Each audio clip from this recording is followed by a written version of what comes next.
সবচেয়ে প্রথম এবং সবচেয়ে বড় প্রশ্ন ছিল 11 কি সত্যিই মারা গিয়েছিল।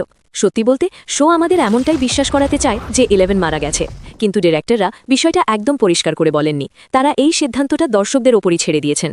সবাই মিলে ভেকনা আর মাইন্ড ফ্লেয়ার দুজনকেই শেষ করে দেয়, কারণ তারা দুজনেই হাইভ মাইন্ডের মাধ্যমে একে অপরের সঙ্গে যুক্ত ছিল।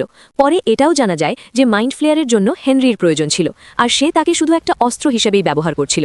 এরপর সবাই মিলে এবেস থেকে বেরিয়ে আসতে সফল হয় এবং বোমা অ্যাক্টিভেট করে দেয়, যার ফলে পুরো আপসাইড ডাউন ধ্বংস হয়ে যায়। যখন সবাই রাইট সাইড আপে ফিরে আসে, তখনও 11কে দেখা যায় আপসাইড ডাউনের গেটের কাছে দাঁড়িয়ে থাকতে।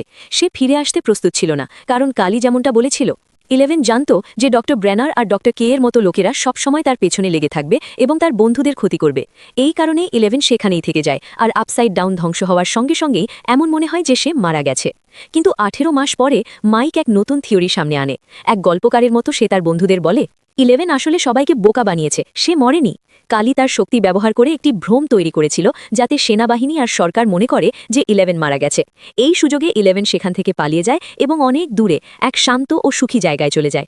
এই থিওরিটা হপারের সেই কথার সঙ্গেও মিলে যায় যেখানে সে বলেছিল জীবনে সবসময় দুটি পথ থাকে। একটা পথ যেখানে মাইক 11-এর মৃত্যুর জন্য নিজেকে দোষ দিত এবং সারা জীবন দুঃখ নিয়ে বাঁচত, আর অন্য পথটা হলো যেখানে সে 11-এর সিদ্ধান্তকে মেনে নেয় এবং বিশ্বাস করে যে অবশেষে সে সেই শান্তিটা পেয়েছে যেটা জন্মের পর থেকে কখনো পায়নি। আমার মনে হয় এটা শুধু মাইকের নিজের মনকে সান্ত্বনা দেওয়ার গল্প নয়। যদি আমরা ঘটনাগুলো ভালো করে দেখি, তাহলে এটা সত্যি হওয়ার সম্ভাবনাও অনেক বেশি।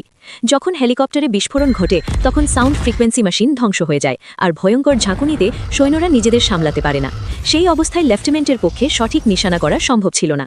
এরপর আমরা দেখি 11 সৈন্যদের একে একে মেরে ফেলে, আর হপার কালির আঘাত দেখছিল। কালি মাটিতে পড়েছিল, তাই বিস্ফোরণের প্রভাব তার উপর কম পড়ে।